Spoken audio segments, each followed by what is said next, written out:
The Rogerian argument is probably one of my favorite types of argument. In fact, I even included in one of the extra resources below what I think to be the best argument written, period. And that's by Martin Luther King Jr., A Letter from Birmingham Jail. And that particular essay, its major focus and its major strategy is the Rogerian strategy.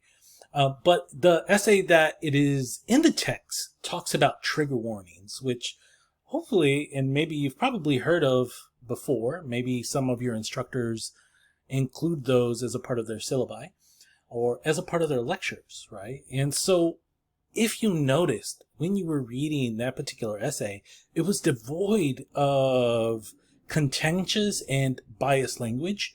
It treated both sides equally and fairly before finding that common ground and then moving forward from that common ground in order to come to a particular solution that I think worked for everyone who was looking at that. But it requires patience. It requires understanding your own bias, right?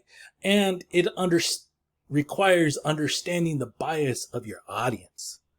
Right. And so when you are thinking and you begin to think back to some of the most effective arguments you've ever listened to, perhaps the Rogerian pops up because it treats you and your opinion fairly, right?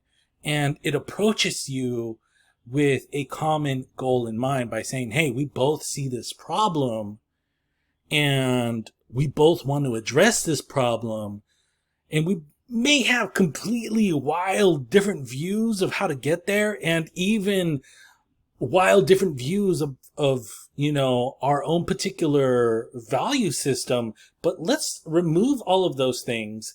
Let's break it down to its basic components and then move forward from there.